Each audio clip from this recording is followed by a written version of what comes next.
Hello, everybody. I'm your host, Zenitsu, and you're listening to the Digi Talks podcast, the show that covers various topics from news to meta developments and everything in between for the fine folks who love the Digimon trading card game. Just as a quick reminder, I do stream this live over at twitch.tv/Zenitsu, and it's also uploaded as a YouTube video under the YouTube channel of Zenitsu, while being on various podcasting platforms like Spotify for your viewing and listening pleasure. Today, I'm with my co hosts, both Mark and Teddy, and we're going to be talking about the recent ban and restriction announcement and what it means for the game overall. Normally, we would kind of do like the meta breakdown. I actually do have metadata, but we're going to go into that next week just because of how massive this topic is in terms of the discussion that we could have around it, just because of, all of the newness that this ban and restriction changes to the game for not only just the English format, but the Japanese format as well. Just because this is a ban and restriction list we were waiting for, and it was one we were kind of expecting, and it's not like any of the hits were actually a surprise. It was just they finally did it, and, well, the community's been reacting, and some of the reactions are kind of baffling, and some of them are funny, and some of them are exactly what I thought. But first, Teddy, take it away with this week's question. All right, so in theme with the ban list and all that other shenanigans, the question's a very simple one. What do you guys think of the ban list? Give us your thoughts down in the comments below. I'm very interested to see more discourse about it. Keep it civil, of course. I want to know kind of where everyone's at. Like, we have a general idea based on Facebook and all that other stuff, but we'll get into that in a little bit. But I'm interested to see what the overall consensus is. Yeah, so I think that's very valid. I'm going to put just a tiny disclaimer that I am still kind of recovering from the flu. And if I just cough or something seems a little weird with the audio, I will apologize in advance for that because I'm trying to not have that in as best as I possibly can. Um, and outside of that, let's just get into the actual ban announcement. We're not going to go too hardcore nitty gritty just yet. And we're just going to start off by saying, yes, there were a couple of cards in the upcoming sets that did get limited to one. Nothing is coming off the ban and restriction list, but a couple of things to come are coming onto the ban and restriction list. So this is going to take effect on March 1st, and the cards that are getting hit is BT14 Bukamon, EX5 Gabumon X Antibody, EX5 Garurumon X Antibody, EX5 Anubismon, and BT15 Apocalypse. Yes, it is quite a list, It's a honestly. heavy hit. Heavy hit. They definitely decided they were gonna go all in on this one. And I'm really kind of happy that they did. So there are a couple of new precedents that this ban and restriction list, before we actually get into the nitty grittiness of why certain card, like why these cards got hit.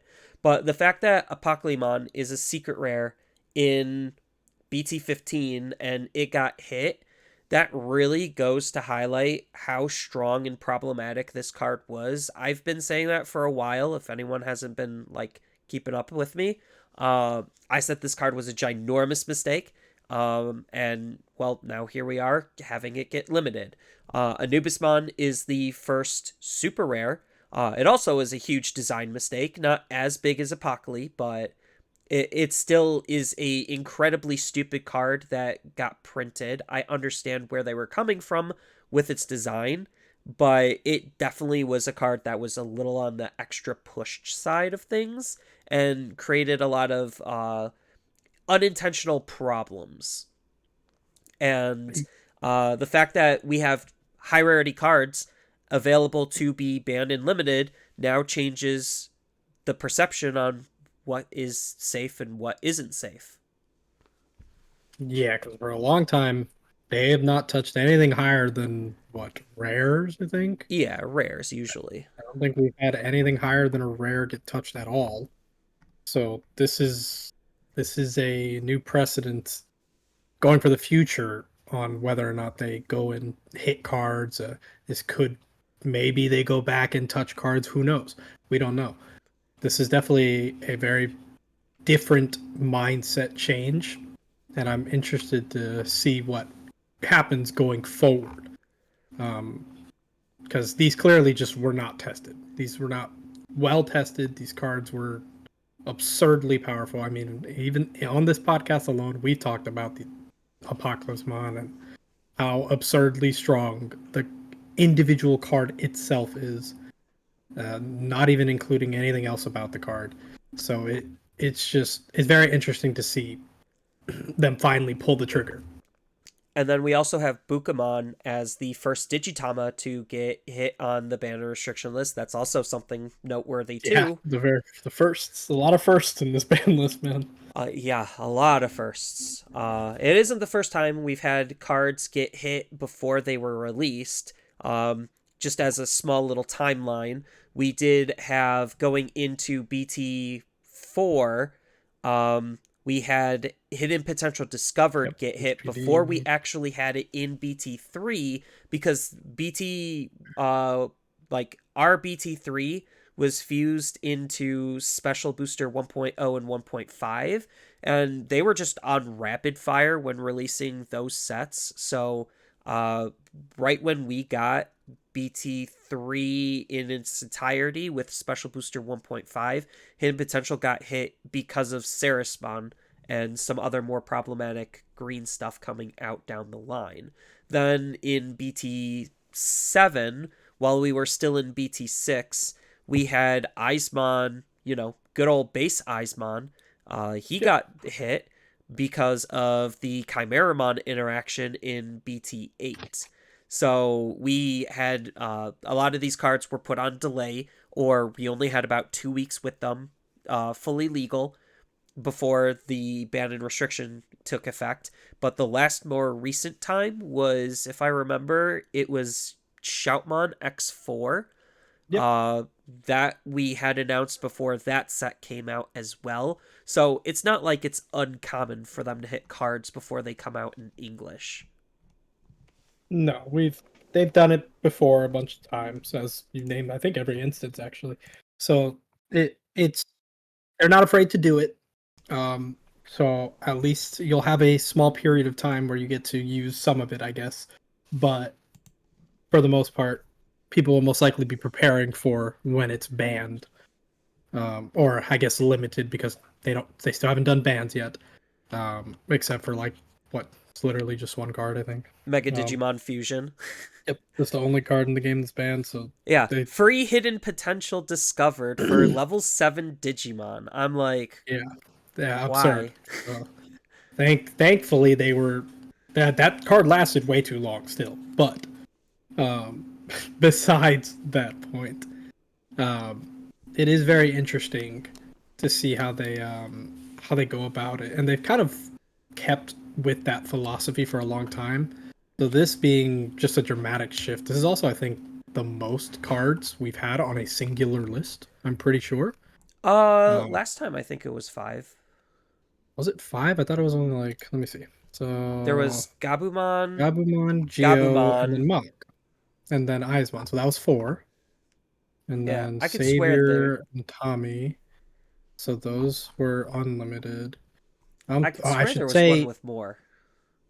I don't think Or so. I'm just as pretty sure many. this is the one that had the most, because we had You might this be was right. because the next most recent We had both Gabus, one attacking and on deletion, Geo Gray, Matt Galga, and Eismon. So we had 5 less. Okay, so that's 5. So then equivalent. So 2 of that. Very interesting that they doing it in this wave of 5. I don't think that's intentional, but that's very interesting. The last 2 happen to be 5s. I think that's fair, because all of the cards that they were hitting were very smart cards. I think just a lot of the the betterment of the community acknowledged, like, hey, this is probably like the best ban and restriction list that they've had in a very long time. Like, the last one seemed like it kind of hurt, and it really didn't, considering here we are with this one, because the last one didn't do anything. It's more so that it hurt for the English side more than really the JP side. Because the JP side was borderline almost unaffected. It hurt them a tiny bit with their, their consistency with the Apocalypse Mon deck, but for the most part, it basically did nothing. So they had to take more drastic measures, which sucks because now we have cards like Garurumon X and Gabumon X, they're very good cards, and they should be idealistically you're running them in a Gabumon variant deck or something of that nature, but that's not what people were doing with them. So they just were not tested very well, and now we see why that is the case.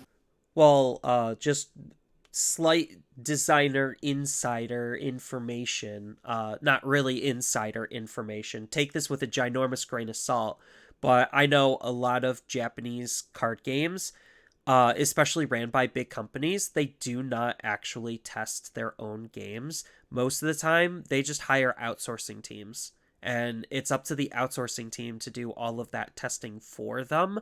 And Bandai will just basically just look at them and be like, yep, that's fine. Just push it through. And most of the time, they don't actually understand the ramifications of what certain cards do. And the impacts that they can have. They're just like, will this do what it says? Yeah, okay, sure, fine.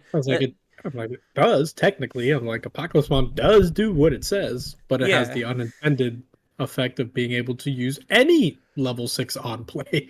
So that I don't think was the intention. I don't think that was the intention either. So that's why, like, it's not uncommon for a card like Apocalypse to slip through because Bandai's not using a magnifying glass to make sure it is actually supposed to do 110% what it's supposed to do.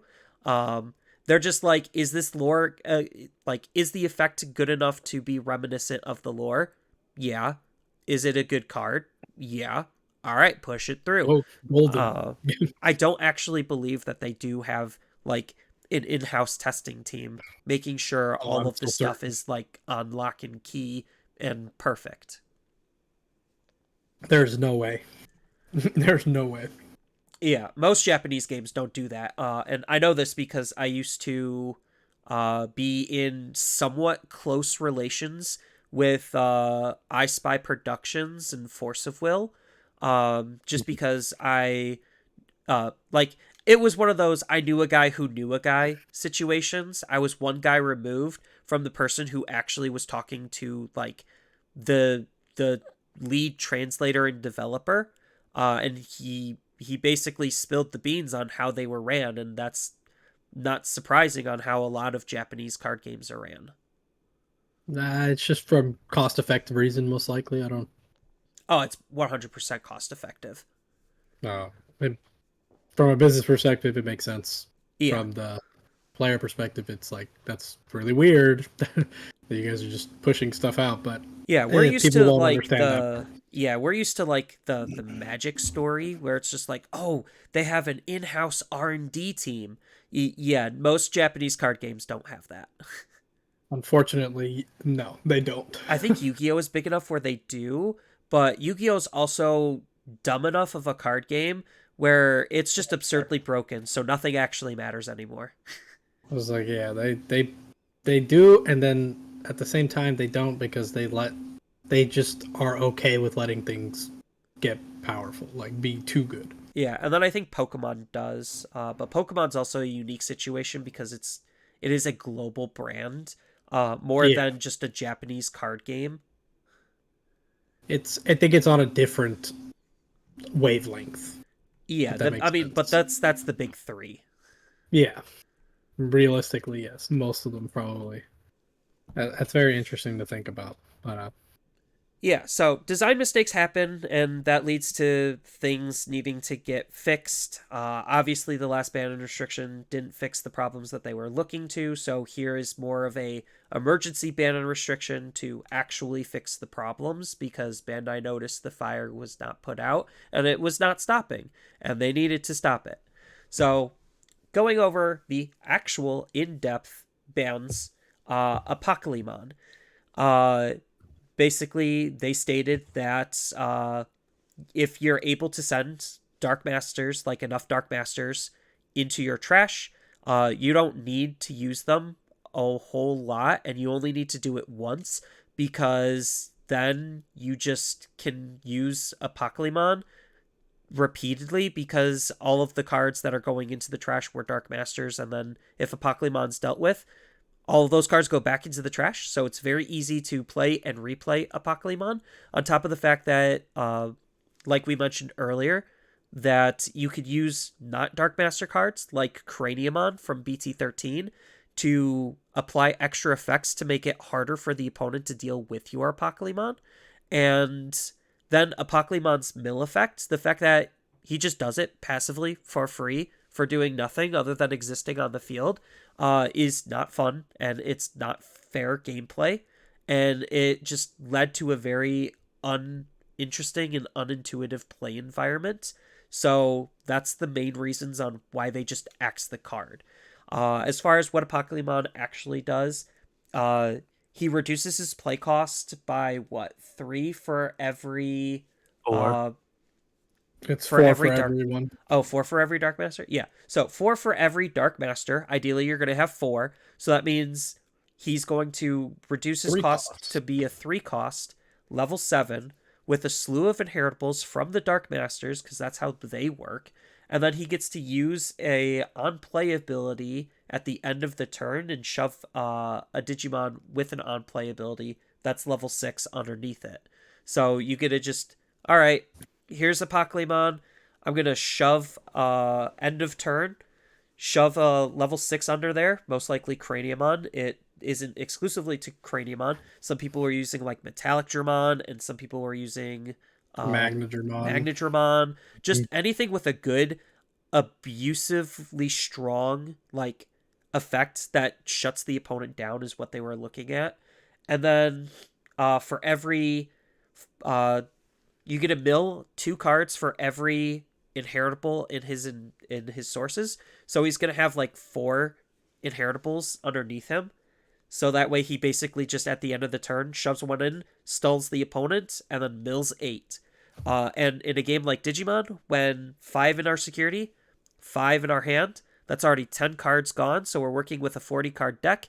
That's nearly a fourth of what we have remaining, just gone in a heartbeat, in an instant. And if they deal with Apocalypse, he just comes right back. It's like you deal with Apocalypse one. Who cares if you deal with him? Because then he just plays another one for 3 cost. Then the loop continues. So there's no counterplay to it. There's no way to prevent them from milling. So it's like your only counterplay that people were using was like merciful mode, but then that requires you to get into a level 6 that can then evolve into a level 7. So it's like, if you even get to that point, Yeah. then maybe you have a chance. And then there's obviously Rookie Floodgates, but because Apocalypse uses a purple package, it has cards to get around that. Yeah, easily deal with the floodgates. I assume some decks would probably try to run Marcus too. As an easy way to get rid of floodgates. They didn't really need to, though. No, they didn't need to, because they have had like the Deathclaw. They have a whole bunch of little things that they can even use. pummel whack, like Yep, just because exactly. you're using the draw and discard engine, just because like you want to draw. So the reason why you were using draw and discard over mill is because mill is more blind, and there's certain cards you don't want hit. Where draw and discard, you are selectively putting what you want into your trash specifically, which is better because you have more chances to cycle through your deck while filling up your trash with the pieces that actually you care about them being there. Yeah, exactly. So that's why Apocalypse got limited. He was a secret rare or I guess technically he is a secret rare in BT15. But I think like looking at him from a perspective on the game, the fact that he's the first secret rare really shook a lot of people to their core because, oh, that's killing a lot of the value in BT15.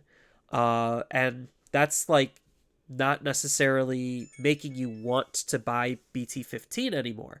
And my counter argument to that is, have you looked at BT15? Like the English description of BT15 as a set?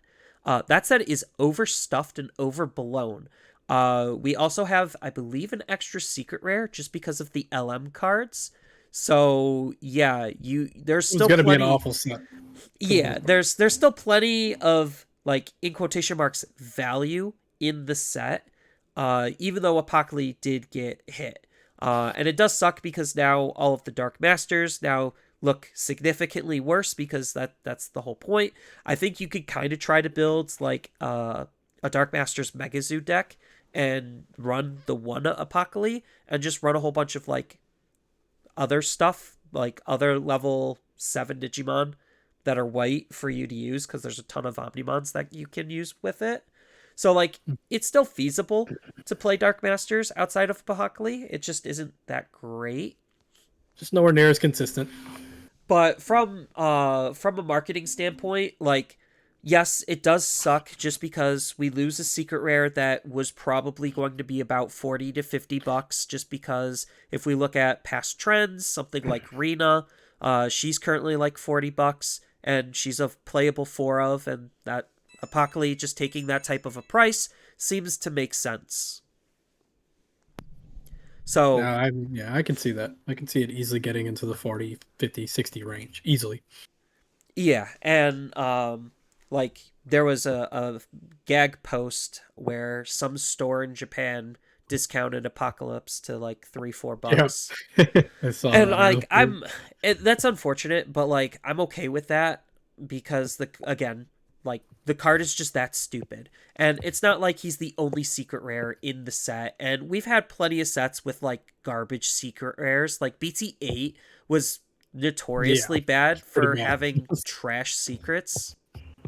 It was pretty not good. If you guys know what the secret rares in that set are, but they weren't very usable. No.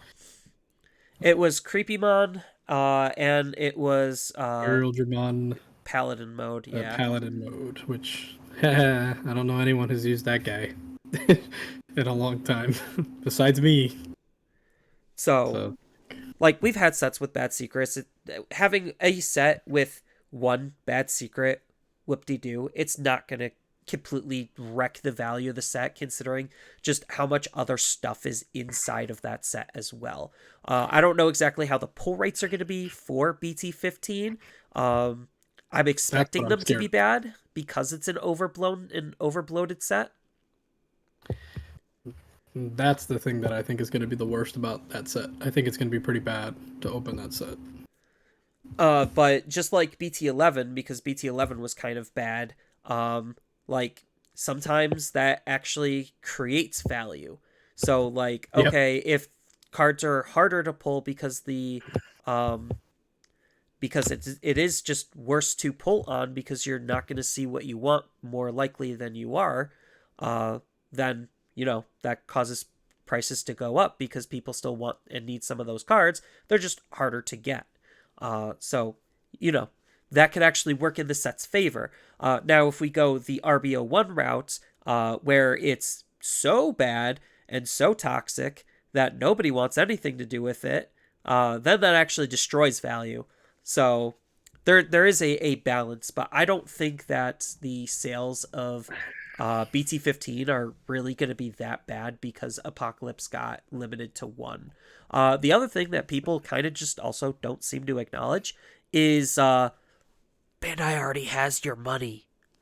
And by your money, I mean the distributor's money, because the distributor had to place those orders because the store had to pre-order 6 months in advance. So they kind of already have the money that they were going to be making off of BT15.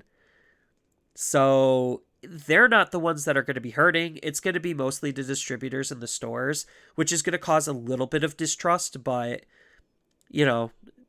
nothing insanely, insanely bad. It should be fine, I think, overall. I don't think it's going to be the end set, because at the end of the day, it is a main set. There's a lot of stuff coming out in that set that buffs a lot of other archetypes. So I don't foresee this being the, oh, well, this comes out now, or this is done, now Apocalypse is dead. Well, now the whole set is done, which it does suck because a good chunk of the cards in the set do directly buff, like are meant to support Apocalypse Mon. But they also do like side things. Like a lot of the support that was up there is like some of it has like specifically for like Machine Dramon. It does both Dark Master and Machine Dramon. And things like that. So I don't think it's not going to be as bad as that. The only reason I think the set will be bad is because I think the pull rates are going to be awful. But that's a separate topic and a separate reason. Yeah. I think BT15 is going to be just fine, even though Apocalypse did get limited to 1. Yeah, you still got Metal Guru. We got that. We got the SOC Quantumon. cards. Yeah. Yep, Quantumon. Leviathan X coming out. The new bird cards. I don't know if other people have noticed that, but we have more bird cards. Which is going to be most people cool. probably aren't exactly looking at BT15 as of right now, because like I see on posts all the time, people are just like, wait, we're not on BT15, why are they hitting cards from it? So like there is just a lot of new players, and this is a little bit on the confusing side for new players, but just know if you are a new player, these cards have technically already been out in Japan for a while, and they hit cards for Japan first and foremost, which is why we're getting this update goes in effect 2 weeks after BT15 comes out for English. They're coming out way sooner for Japan because, this is meant for Japan. Yeah. I mean, this is literally like what I think people fail to understand is that they're banning these cards because of how awful the meta got in Japan. So, like, we were speaking about this a little bit earlier, how people are trying to make an argument to play in the awful format, and it's a little weird. I don't quite understand the logic. I don't understand the logic either, where people, like, some people are just very adamantly upset that they're hitting the cards before we could use them, and they're doing it for our better, like, to make our format better so we don't have to suffer through what Japan has suffered through. Thank you, Japanese players, for all of the work that you put in and suffering through all of this so we don't have to. But like Teddy said, I don't understand the logic on wanting to play in that toxic sludge when Bandai is cleaning it up for us. Yeah, it doesn't makes zero sense to me. It's like you guys want to play where Apocalypse Mon is at full power, and you don't get to play the game if you're not playing a purple based deck, or not even purple based, a trash based deck. So it's like if you're not running a deck that uses the trash, you literally are just putting yourself at a massive disadvantage playing against Apocalypse Mon. Like, and it consistently can get Apocalypse Mon out turn 2. So I don't understand where the logic is. Oh, it's fine, or where people are trying to make the argument our format is never like the JP format, which I don't understand where that logic comes from, because all the decks that are good in JP have been good over here. And when has it ever been different? The only like case of that being slightly different is like security control predominantly, because they don't really play security control over there as much. But like, other than that, like our metas are predominantly the same unless things get hit, and then that changes our meta, of course. But for the most part, if cards come out that are the exact same in Japan over here, Whatever's going to be good over there is probably going to be just as good over here. It doesn't change. The cards are not any different. So I don't understand where the logic is that, well, we're playing over here, so our format is different, which is true, but it also isn't true at the same time. Yeah, they're comparable enough, because there are just some minor tweaks to our formats, like what promos are legal and when promos, like when we get certain promos, and that could Mhm. affect things a little bit. Usually not a whole lot, but like they're the exact same cards, and like the argument for having separate banner restriction lists, like I think last banner restriction list was a better argument for it, but this one, no. This one, there's Yeah. zero arguments for it. It's like this list is literally my perfect, almost my perfect ban and restriction list. I only say almost because I had an extra card on my ban and restriction list that I wanted to see hit, and that was either Cool Boy and or Analog Youth, just because I think two cost searching tools have warped the game very dramatically and made it way faster. But hey, if they're willing to actually hit the problem cards, then I'm all for it. I will take having those two cost searching tools, because the next card on the list that they banned, that I wanted to talk about, is Anubismon.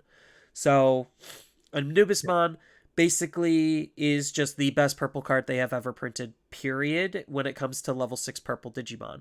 Just because he has an effect that makes it very hard to deal with a board state that he could create out of nowhere very quickly, and he can move way faster than a lot of the other purple decks just because of how much memory he could gain going up and using his abilities, on top of the fact that he has built-in removal and is playing something for free that's also going to be doing something else. Like, it is a card that is just over-tuned and over-designed to do too much, and it shows because he's the second best deck in the entire game, because, you know, Apocalypse is only helping feed into the trash-based strategies, and, well, purple is trash-based strategy, therefore it's helping Anubis as well.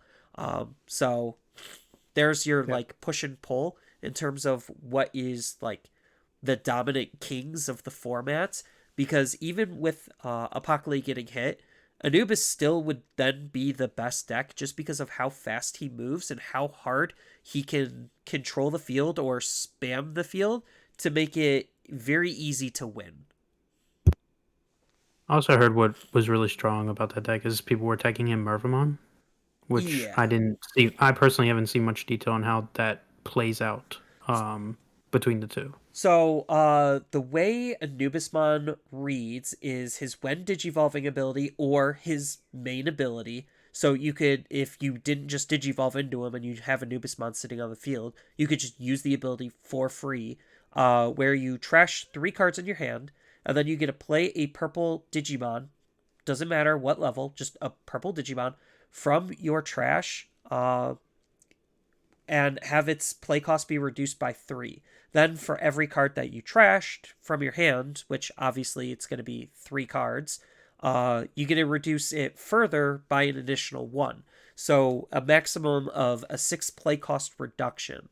So you could play out the Mervamon for 6 less, and then Mervamon you could cross with to reduce her play cost even further, and then you start gaining memory back because you played Digimon by card effect or you discarded cards, and then Mervamon's on play ability will also trigger, allowing you to spawn 2 level 4 or below Digimon, or 2 cross heart, or yeah, 2 cross hearts Digimon. Correct. Oh, so you can practically just flood the board very You can heavily go with like from no memory. 1 body to 4 or 5 in one turn. Yes.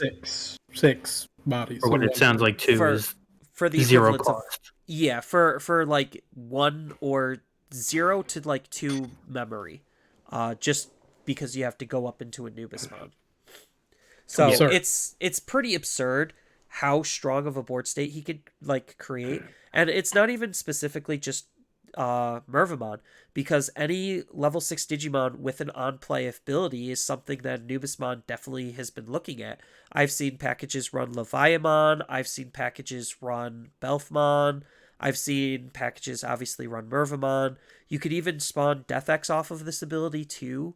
Like, it's just a very insanely strong ability. It was designed to work with his own like stuff in EX5 with Cerberusmon and Cerberusmon X, and Cerberusmon, Yeah, all the Cerberusmon X. Cerberus stuff. So that's what it was supposed to work with. But It you does. know, it Technically, it does.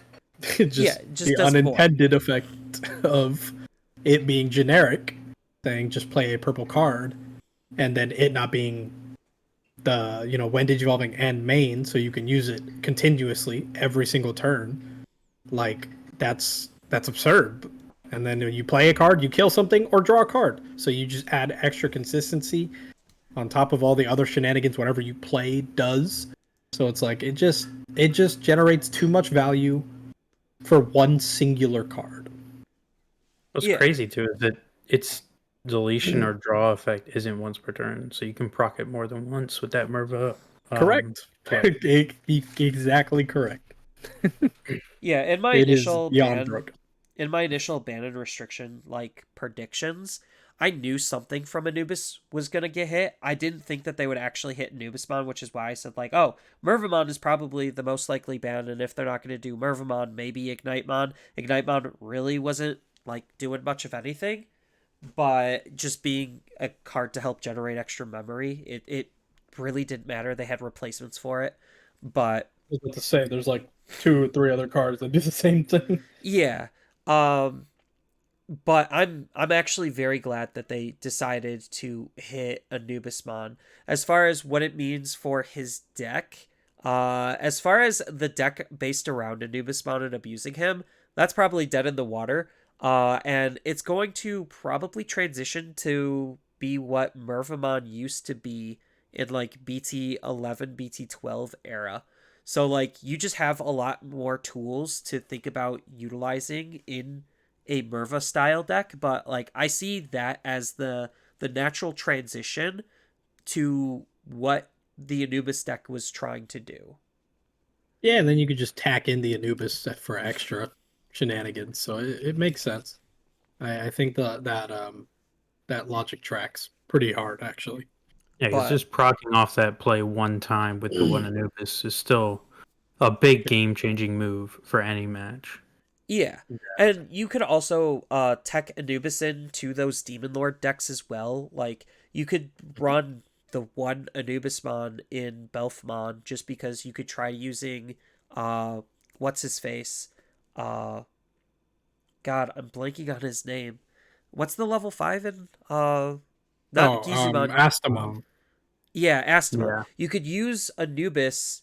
to You could play Asta. digivolve. Yes, you could use Asta to digivolve into Anubis, play out the Belfsmon sleep mode, tuck the rage underneath, and still have almost all the benefits of literally everything.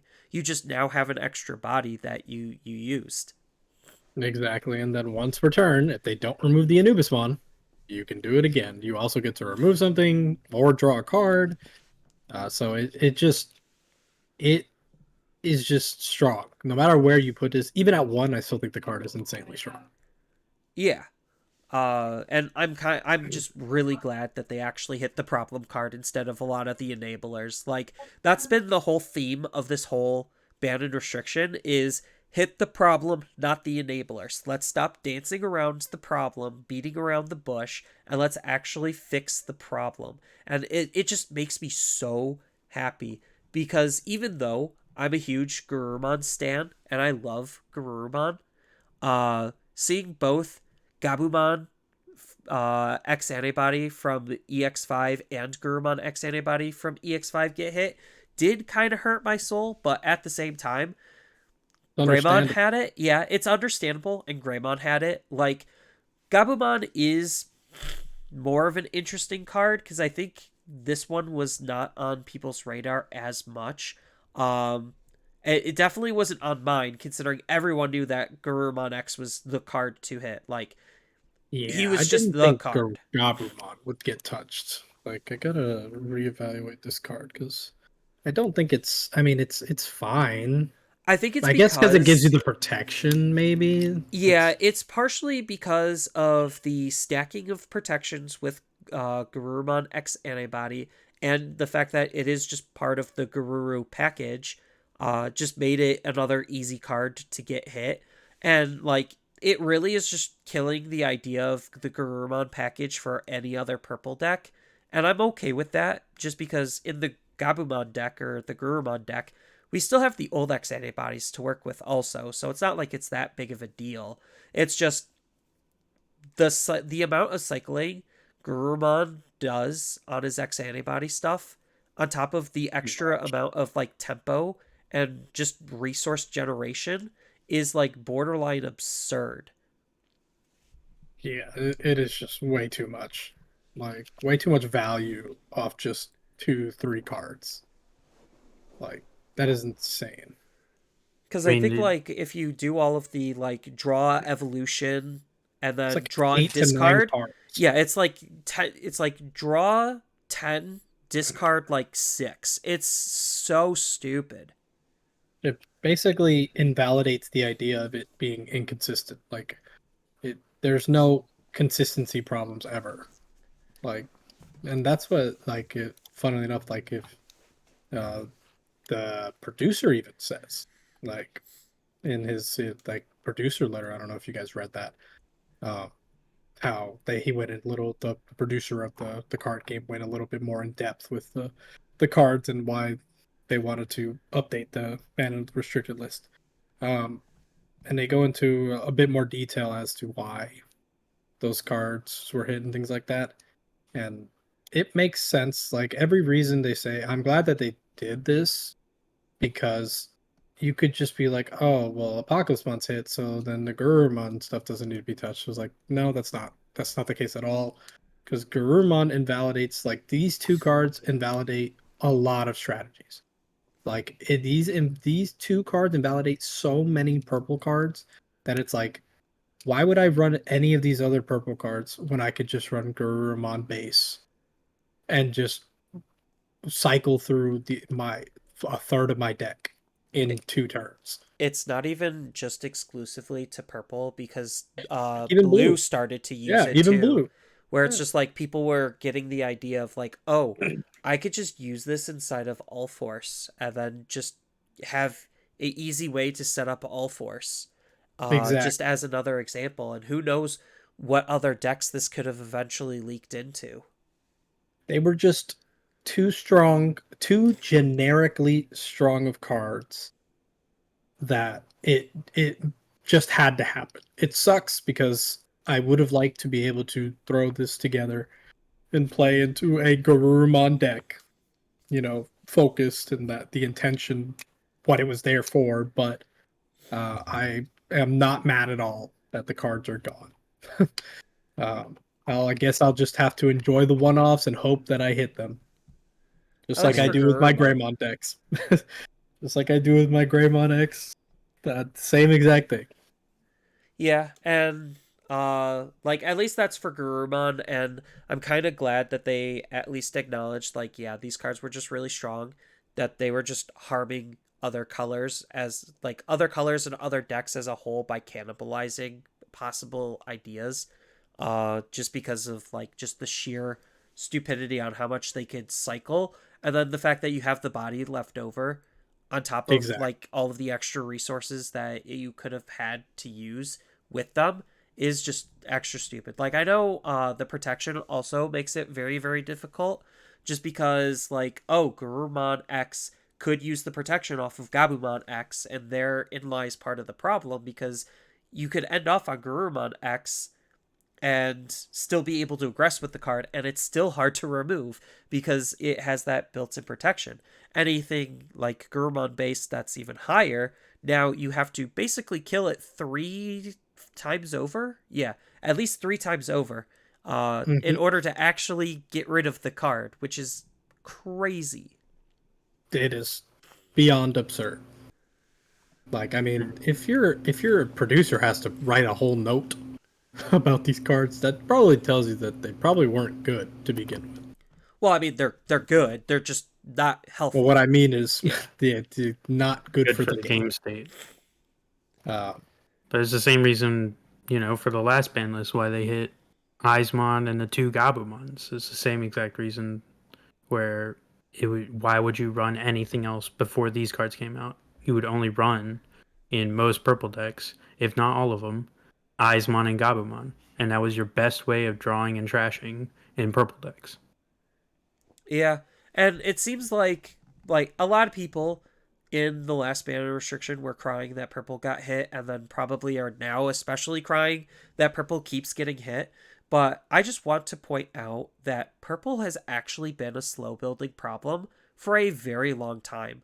It was a mhm. color that was designed fundamentally different than the entire rest of the game, to where it could easily snowball into, well, the situations that we have right now, where it's just like they create something that's too fast, too good, everything uses it, and then purple like cannibalizes itself because of just how it's designed. A lot of the other colors are designed more based on archetypes, but purple is designed more on mechanics.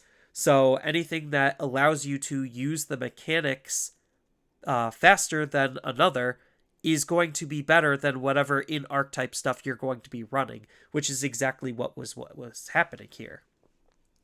So it's not like purple is a bad color because of this. It's just purple was destined to be too strong because of this.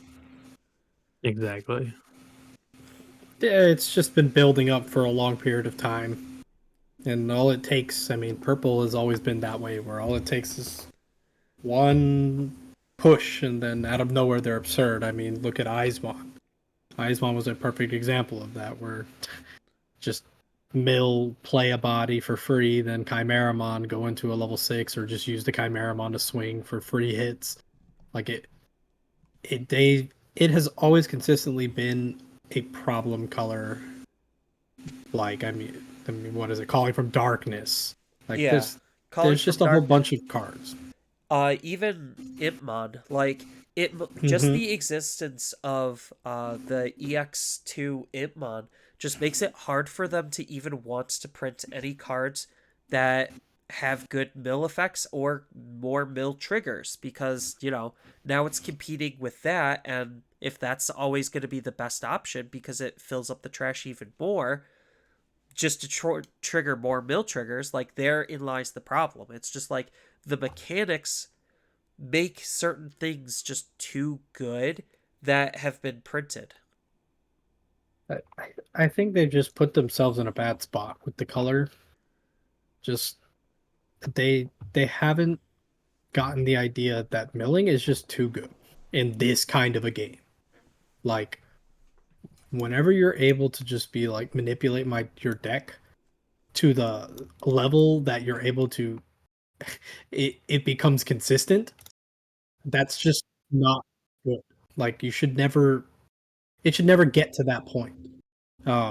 It's unfortunate because that's like purple's identity, but the identity is so hard to balance that they kind of can't use the identity that well. So they have to do things like Anubis mons and that kind of stuff in order to make the identity better, but not go. Well, the Anubis mod went too far to the edge, but like they have to do things like that where otherwise it doesn't matter like what they print because they're so cautious with all of the cards that they print that are purple, which understandably so. I mean, look at these. What is this? 4 cards? It's like, yeah, 4 cards that are being used in purple based decks that needed to be hit because the idea, like the mechanic of milling and drawing and trashing, is just too good. Um, Yeah, it definitely screams of some oversights, cuz like purple is supposed to be about the trash, but any like taking history notes from any card game that utilizes the trash, that's always the most dangerous zone to play with, literally always. Magic abuses it in like Dredge as like the big example. That was what kind of broke the camel's back, where it's just like, oh, this is too good, we can't do that again. So like that was kind of like their alarm bells. Even like just reanimator style of decks, they had to ban, like Magic had to ban cards for those style of decks because it just created too much value too quickly for next to no setup outside of like a couple of turns to, actually do what the deck needed Yeah, it to the do. base, the generic base starting of the game. Yeah. Because it's just like, oh yeah, I'm just gonna reanimate this. I'm gonna like entomb my Emmercool, and then I'm just gonna use reanimate to reanimate Emmercool for like 3. Here's this Yeah, I mean, 15 Annihilator, protection from everything, take an extra turn, control the opponent, like monstrosity that's supposed to cost like 20, and here's it for a 3 cost. Yep, that's fair. So that just goes to show that like trash-based mechanics is always the hardest to balance, and right now Digimon doesn't actually have a whole lot of ways to interact meaningfully with the trash, so there's no real counters to them, which is what made Apocalypse like a huge problem, because it's like, well, shoot, what am I actually supposed to do? So that's why like in Japan it was basically a purple dominated meta, because purple was the main color. counterplay, quote unquote. Yeah, purple was the main color that was interacting with the trash, and Pakali was filling up the trash pretty quickly, with you having to do nothing. So it's just like, okay, it really warped the entirety of the game just between these 3 like styles of play, between Apocalypse, Anubismon, and then anything purple using the Garurumon engine. And even Garurumon is still just a very fantastic deck because of these new X-based cards, and they were designed to like the second wave of Greymon X-based cards, where they are just overtuned to a problem. Correct. Yeah. It is very interesting to see um, this ban list. I'm very happy that, just like you said, they did do this, because it shows that they're not incompetent. Shows that they No. understand that, okay, these are problems. People are complaining, and not like baby rage complaining, but like legitimate complaints about the health of the game. Well, I And mean, like what the last Japanese event, like when it was like 8 or 6 of the 12 decks that topped it was like were, 60% of the decks. yeah, it's like when it's all just a Apocalypse and Anubis, it really is not looking good. And then the rest is like literally Gabumon package stuff. It's not good. I think purple is still a fantastic color. I think even with these hits, there's still plenty of purple decks to play, and purple decks still look reasonably strong. It's just now they're not absurdly broken. Yeah. Correct. People like, for those that don't know, like Apocalypse, we're not gonna have to deal with it when that set comes out. It's gonna be hit before it comes out, I'm pretty sure. But for the Anubis players, you still have a month and a half almost to play with it before before it gets hit. So you Anubis players still have time to abuse the deck and still use it until it's hit. You still have time with it. So, and there are going to be tournaments coming up. Like one posted recently, the first Ultimate Cup, February 25th. You're going to be able to use it in that tournament and any other ones that they announce later. Yeah, and it definitely for Nationals is EX5, and I was about to say Nationals like EX5 for me. Nationals is EX5, and Anubismon is unrestricted, and same with all of the Garurumon cards. So there's definitely still more time to play with the EX5 cards more than the Apocalypse. So it's not like it's that bad, and it's not like you've already bought into the cards either, and now they just hit them, and now all of the value, like with the Pokemon in that store in Japan, it's just like, oh, he was a $50 card, now he got slashed to $3. Like, no, you're not taking that hit. So, like, it's not like it's that big of a deal financially. It's just cool now that we can have a cheap SR that you only need one of. So, like, I don't know. It doesn't seem like it's that bad for me. And then as far as the last card on the list, this is like what it's a slightly interesting one because it puts what kind of abilities they should put on eggs into perspective, and that's going to be BT14 Bukamon. So basically, jamming with a very easy to do condition is the reason why the card is getting hit, because jamming means you get a free hit, and the fact that as long as the opponent has basically no Digimon on the field means that you get jamming. That's really easy to make, especially since blue has lots of ways to bounce stuff. And even if they do have something, sometimes you could just outsource them. So that means you could still have jamming. And like that was part of the problem, was like it was just too good of an ability and it was too easy to use. So it was basically the only blue egg you should be running, period, for almost every single deck. Unless you had jamming native on your high-end Digimon, which not a lot of decks did, or already just the inherent jamming to use, which again not a lot of decks did. So this just made things stupid easy to cannibalize what blue eggs would be able to be usable. Yeah, I like that you mentioned that specifically, about it being um, basically cannibalizing the rest of the eggs, because that's something that the producer says as well in his letter. Being able to basically, he says this specifically about 3 cards. He says it about Bukamon, Gabumon X, and Gurumon X. Basically saying, I'll sum it up in small words. You can read his letter on the website if you wish to read it. But reiterating that sentiment that why would you run anything else? Like, you're putting your deck at a disadvantage by not running these cards. So what do people do? People are just going to default and use the best possible thing. So rather than just say, okay, we're just going to let them use the Bukamon egg, screw it, let them play with it. Why would you not be like, okay, well, let's actually give them some diversity? I mean, most people are probably just going to default back to Wanyamon anyway, but this allows them to have more room to make other eggs that maybe do other things. Um, it just opens up the space to be for more options, and that should be the fundamental idea when it comes to like these card games. You shouldn't look at a card and be like, this is instant, I don't have a choice, I know this card goes in my deck. If that is the case, then most likely the card's probably not healthy, unless your deck is like specifically shoehorned with like names and things like that. But like almost always, if I'm playing a blue deck, there is like almost no reason I'm not running Bukamon, Gabumon X, and Garurumon X come when this comes out. There's like no reason not to, because it's just that strong.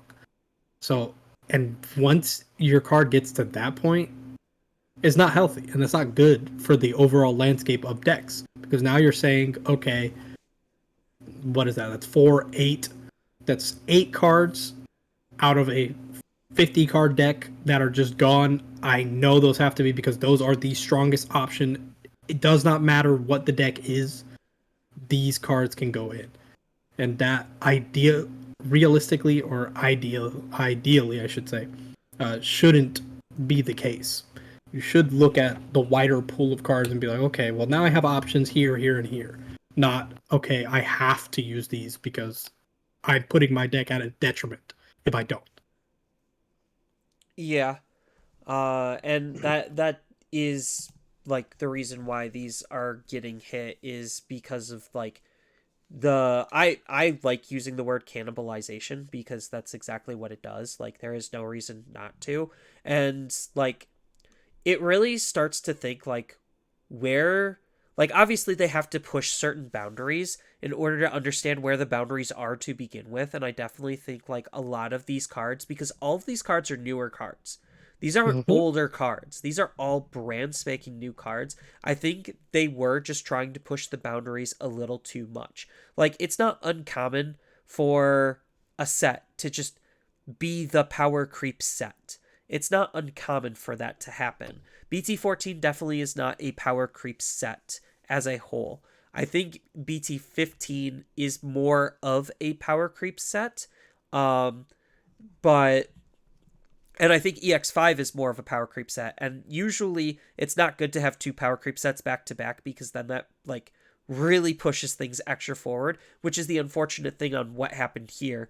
And they didn't anticipate EX5 to actually be a power creep set with how absurdly strong a lot of the cards coming out with from it were compared to previous EX sets, because EX sets are usually the more casual set or just a more supplementary set where it's just like, okay, we'll give you something meta to look at, and then the rest will just be for fun stuff. It's It'll be usually good fairly for tame. yeah, it'll be good for newer players to invest in because then they could just build this really quickly, really easily, and then boom, they're in the game. But Mm. EX5 definitely has proven anything but, and it's more powerful than some BT sets. I was like better than some main sets, man. It's like Yeah. crazy how And strong the hits are that come out of that set.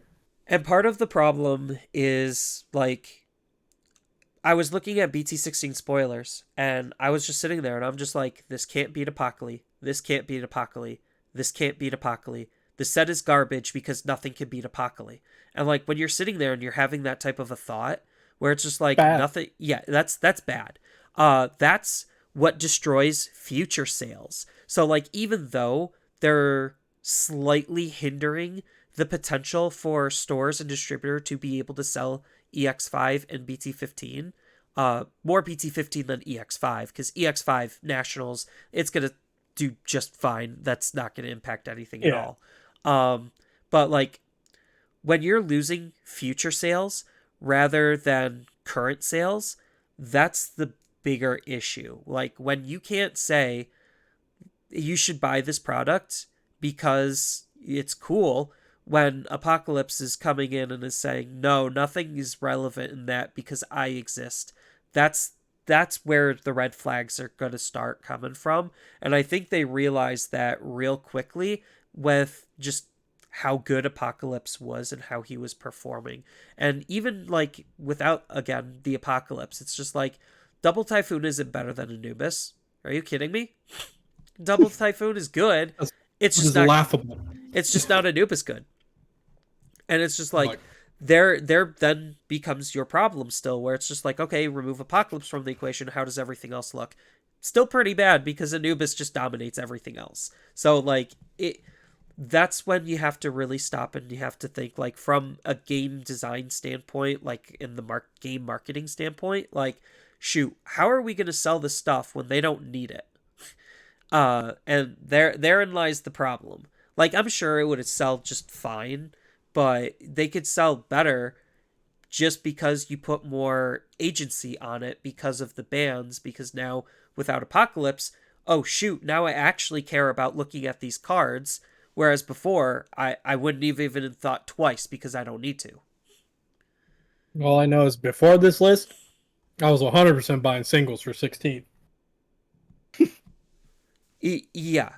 And I definitely think this list is really good. And like, yes, it is going to put a little bit of distrust in like the store level. But that's not that bad when you could build that trust to back up, and it's not like the trust is completely gone, especially if you see your players being more happy and more engaged as a result. So like it might not seem like it was a smart move, but this was the best thing that they could have done, honestly. You're crazy if you think this isn't a good move. Like I this think is so beyond good for them. I think I'm just glad that they did it now and not after. Like I had a strong assumption they would do it after BT15 was released and the meta had happened. And they were gonna see that it was strong and then deal with it afterwards, which I was not gonna be happy about because the damage was already done. But I'm very glad that they did it before and saw into the future basically that this was going to be bad, based on how JP's format went. So, I mean, Yeah, it's just rest in like peace. even if they held back this announcement and they made it in February, like that would suck even more. Like Yeah, 'cause now you there's get no slapped proper right when you're getting it. yeah, there's no proper way to actually do this type of a thing, so you might as well rip the band-aid off as early as you possibly can. I was like, I think that there is a correct way, and it should be as early as you can get it. I think the way they did it here is the proper way to do it. And rather than wait till, like, let's say a week before the meta of the set comes out or something like that, that would be infinitely worse.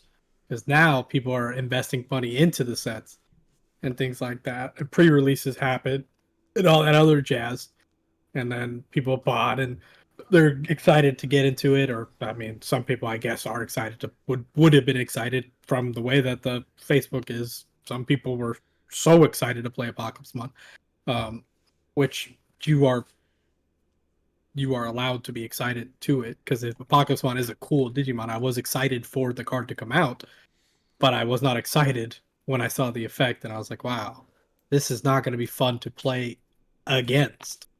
Even playing as it, I don't even think is that fun, because I've gotten to Like the mirror play a match. few games, like, and it just feels, I don't know, it just doesn't feel that fun, to me. But that's just me.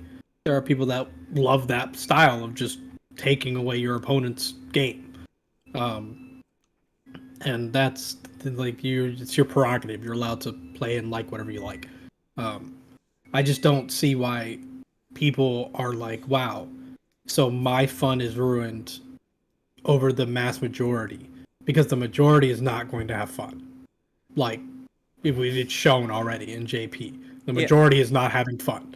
So if I like, roll up to locals with Apocalypse and I show them how boring the game is through Apocalypse and kick their who's going to be like, butts, yes, I can't wait to play that deck after just losing in the most uninteractable way?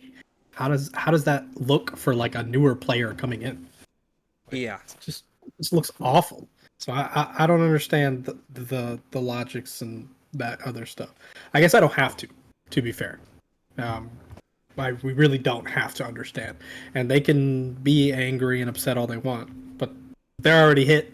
So I'm good. I'm gonna enjoy BT15 Yeah, I mean, now. people are always going to complain no matter what, so there's always no way Bandai can realistically feel like they're actually winning. It Correct. but they have information that we don't, so I definitely think that this is them, like this is a huge W for them. Even though it sucks. Like it just feels like it It sucks does. at times. I think this is the biggest W they could have ever had.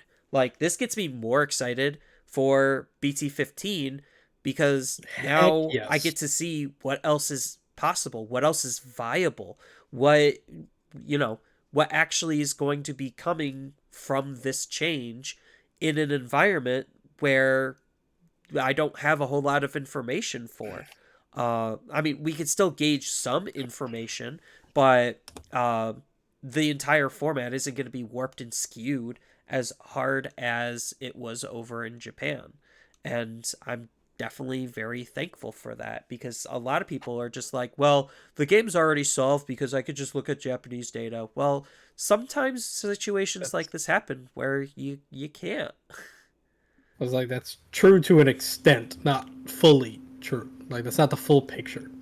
Can't just ideally, because we have different play styles, etc., etc. That's a whole other topic that you can dive into really deeply. But it's this is, if you're looking at this as a negative, then you were looking at the game in a different perspective. This is a overall good thing for the game. Because in all honesty, before this and before the ban list, I was not looking forward to playing BT15. I was very much almost ready to be like, okay, I think it's time to take a break and like chill out on BT15. I still was probably going to buy product and play a little bit, but I wasn't going to go as hard as I was. Um, but now I'm more excited to get back into it. This Yeah. this, Person, this thing individually, single-handedly revitalized my interest in playing competitively for this meta coming up. And me, oh, go ahead, Mark. me and Teddy were talking about the day the ban list dropped, but I was telling him like before this ban list came out, I told him I was not playing in EX5 or BT15. I was not playing in any tournaments, no locals, no onlines. I wasn't doing it because I saw what was to come, and I just knew what was going to happen, and I wasn't even going to try it. I wasn't even going to attempt to see if I could have fun with it. But now that the ban list is out, it's completely 360. I'm going to be playing in a lot of tournaments for these next two sets. Especially with the new changes to Ultimate Cup. Woo woo. Yes, God. yes. I'm already signed up for the February 25th tournament. I am excited for it. Oh, I gotta sign up for that. Yeah, probably I should too. Um, but I know a lot of people like to kind of start wrapping things up. I know a lot of people were really excited to see what could potentially be coming off of this ban and restriction list. I know some people really hate this philosophy and mentality of mine where if the card is so good it got on the limited and restricted list, it should Doesn't come stay off. there.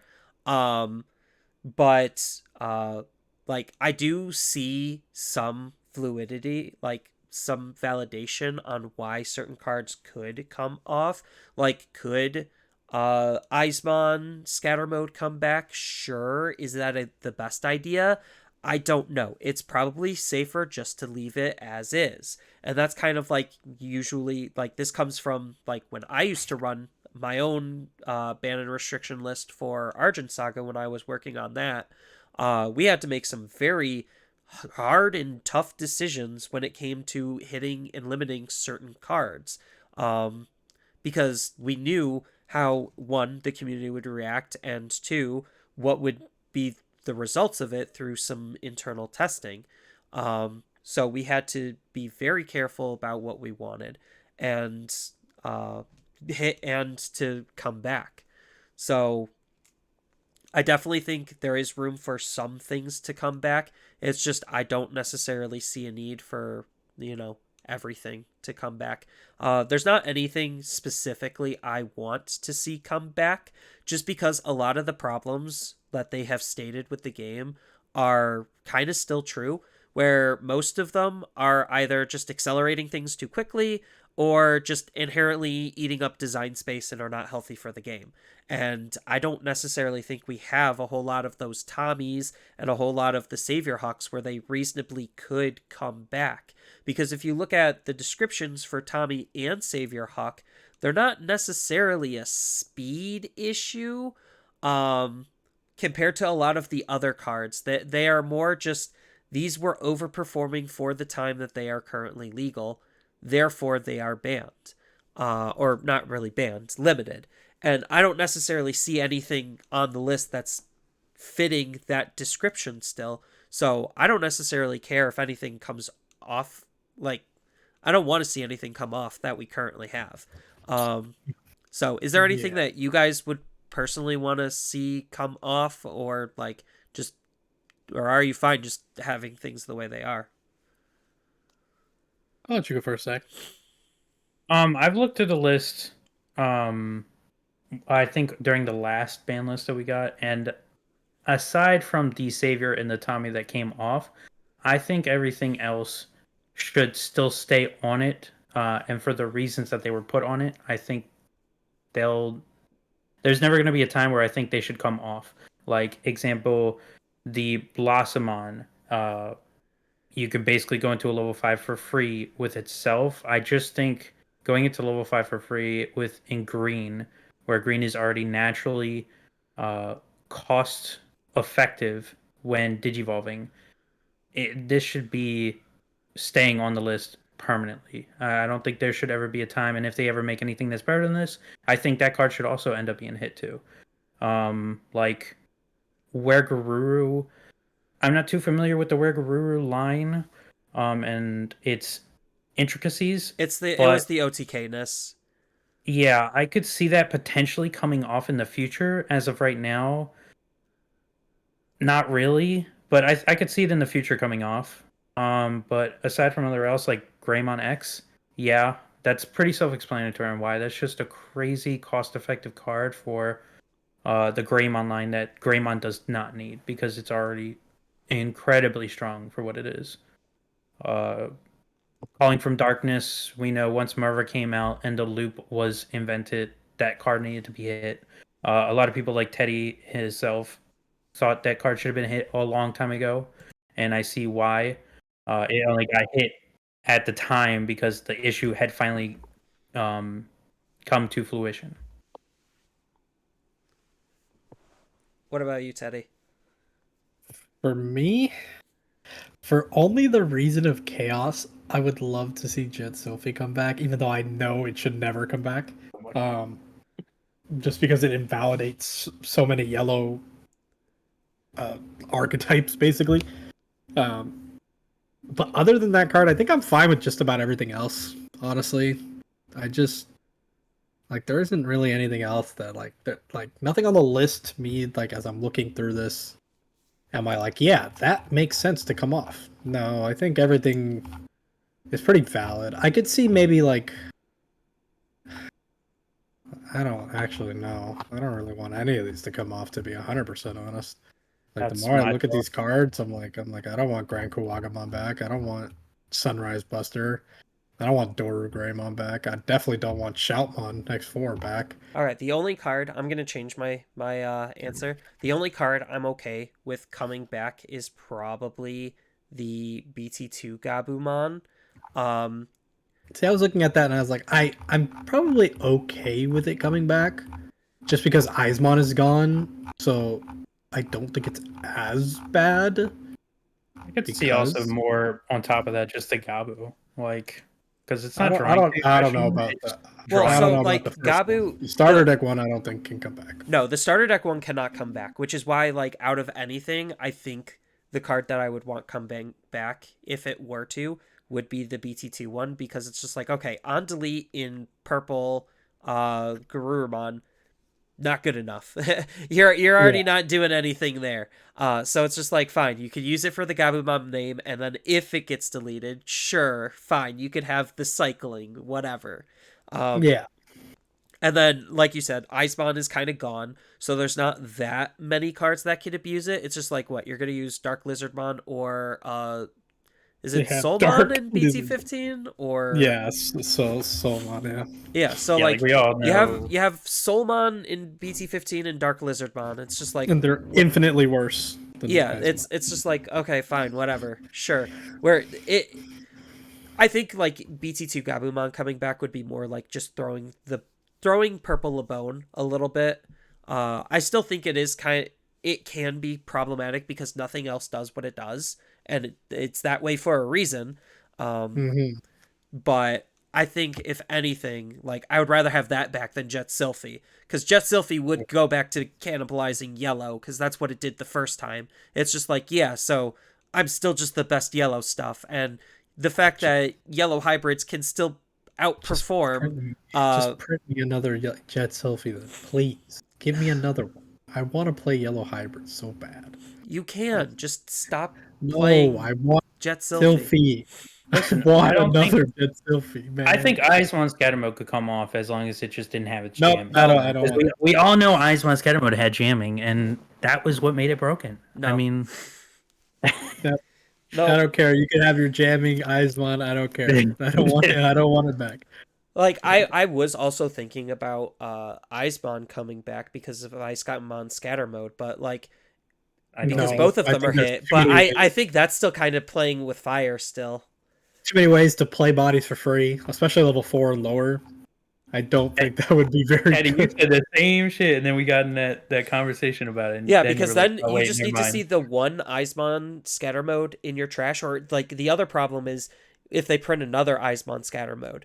Like Correct. then it becomes a problem The again. degeneracy comes back. So it's Yeah, just- so it's like just- a lot of these cards on the current ban and restriction list is either overperformance, OTK potential, or future yeah, or just design, and they need to future proof. So like that's why I'm okay with the way the ban and restriction list currently is, and why Yeah, I'm I good. don't necessarily think something needs to be coming off every single time we get an update just because they did it a total of once.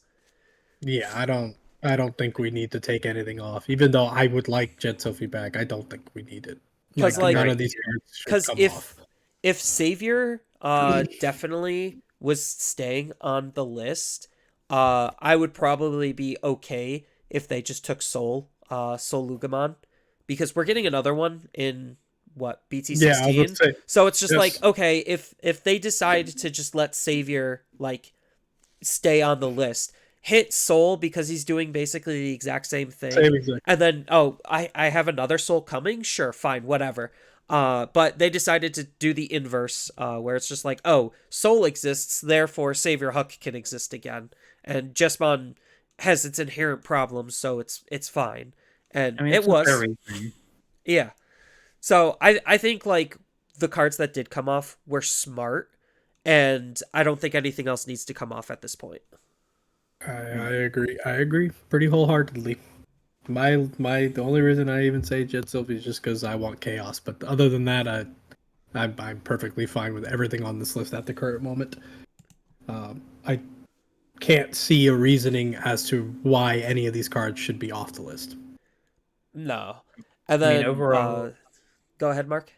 overall, we went from the next two sets being a tunnel Doom and driven, gloom. singular deck driven meta where most people would not have fun. Some people probably not even playing in these sets because of it. To a very, very exciting next two sets that everyone is excited to be a part of again. Like with on top of the ban list, Ultimate Cup now being normal format. So that's regionals and Ultimate Cups people can play in with any deck that they want to play in without the need of restrictions. So we are in a very good state right now for these next two sets coming up. Yeah. I'm excited to see what the future has. Speaking of future, while we're on the topic, just to bring things home, Mark, what's a card you want to see banned? For me, man, you're gonna have to skip me for a second because I got to think about that one. He wants chaos That's deck banned. I know him. no, I think The only that's thing that stops is Machine Dramon. Anything that no. stops I think Machine it's Dramon, he fair. wants It's banned. fair. It's fair. I can't say that. It's a fair card, and if I say it for that reason, then I'm just terrible. You're just biased. That's a hard choice, man. I know what I want banned. And All it will right, what do you continue want to be banned, Teddy? it will continue to be the same exact card until it is gone. I want HBD gone. I don't care if it's at 1. I want it gone permanently. I don't want it to exist ever. If it was a card that I had not said prior, then maybe it would be like uh, I dislike Cool Boy still. I very much dislike Cool Boy and um Analog Boy or Analog Youth. Um, I dislike those two cards vehemently. So they're just too cost efficient. But that's like me being like, I don't like those cards, so I don't want them. But if I was like realistic, it would just be like HPD or something like that because I don't understand why that card is still legal. All right, you got an answer, Mark? This one's gonna be a little. Uh, Just throw out chaos. I think deck. people are not gonna like it, but I think for future proofing, Heaven's Judgment, I think that could be a problematic card that I would like to see not banned but limited to 1. Because Interesting. its effect is it activates first minus, I believe, 7 KDP or 6 KDP. 6,000. Yeah. But then it activates it again for every color on your board. So it's not 6, and then maybe if you have another color, it's 12. It's going to be 6, 12, and 18. If you have two colors. So if you have 2 colors, and then more if you have potentially 3 colors, which with a lot of like the Ukamon coming out, like that's going to be a pretty good staple for not all decks, but some decks. So you have a white, and then maybe a lot of decks now running dual colors cards. You could potentially hit 3 colors, and to be able to minus 24,000 DP separately too. It's not that you just target one Digimon. You can minus 6 to each separate Digimon that you would like. So I think potentially, not now, of course. I think now it's okay, but in the future, I think it could be problematic. I would like to see that at least get limited. Well, I mean, considering we know in BT16 there's a 3-color card now. Yep, Uh, exactly. That's a Yeah. solid so 18. so I definitely can see and understand the warrant for that card. Also, that card is just very poorly worded and kind of confusing for a lot of people. So like that also doesn't help it want to not Mhm. stay, like help it stay in the game. Um so I think that's a very fair and That's pretty interesting fair. one. That's pretty valid. I like that. I would say on top HPD. I'm backing Teddy because I'm tired of seeing Bloomlord be the only green deck that pretty much gets played. Some people try to play Rosemont, but as far as competitively, all I ever see is Bloomlord, and I think green needs a change. Green needs to see some love and see some other decks aside from Bloomlord. You get some And shitty, you get some that's bad not me bugs. personally saying I because Bloomlord counters my deck pretty hard, but He's just saying it that is 'cause he the just only wrecked. really green deck that is seen amongst the top tournaments. Um, we just need to see some new green decks flourish aside from Bloomlord, and I think HPD is the reasoning we're not. Uh, fair and valid. Um, and then anyone who's seen my videos kind of knows where I'm sitting. I don't like Emissary of Hope. It's just yellow HPD. Yes, Um, sir. I Crazy some about that people one. were saying, "Oh, but it's No, RNG this is my card. You specific can't and use it's deck and archetype specific," and I'm just like, "No, it's not. Are you kidding me? No, it's not." There's a lot of like some of Yellow's best Digimon are vaccines. Like, come on, get it. real. Almost all of Um, them are vaccine, actually. yeah. Almost all their So, best cards are I also like for again, speed purposes, like trying to tone down the speed of the game. I also think like hitting that card would definitely be good. That's why I also like in my like band and prediction video, I'm always probably gonna have the training cards. I hate what they're doing to the game. Mhm. Just because like what Teddy was saying, too efficient, making the game too fast. And then I don't know, like my surprise pick might be Ukomon, just because Yes, he's seen the light. He just knows. because of like how stupid that card can be. He Uh knows. like using turboing the racing area like that and being able to gain momentum for basically nothing is like actually kind of stupid. Like a lot of the cards that I don't like in the game are accelerating the game. Shocker. Just because Digimon didn't used to be as fast as it was, and I think a lot of the problems that we're running into is because of how fast the game currently is. So, like, if we just like pump the brakes, don't do anything stupid like rookies that kid Digivolve for free out of raising. Like enough of that crap. Like just stop trying to accelerate the game and just let it be what it is. I think where we currently are is a solid ceiling. I agree. I like that. I like the Yeah, Ukomon. The Ukomon makes sense. I think it can lead to some degenerate strategies being formed around it. Hence, that Ukomon Rush crap, and then Bloomlord Uko. Um, it just it. I can see why you'd want to throw that as like your random like surprise pick. But not saying any of these are going to get hit anytime soon No, because they're most likely definitely. not. These are just, while we're on the topic, might as well just spice it up a little bit. So I think that is all the time that we're going to have for this episode. I know this is a little bit on the longer side, so I do appreciate everyone who has stayed this long to listen. And if you enjoyed the podcast and you want to help support it, along with the various channels that it's on, please feel free to share it with others on social media for that extra exposure. On top of leaving your rating, like, review, comment, subscribe, whatever, just to help feed the algorithm, that would be much appreciated.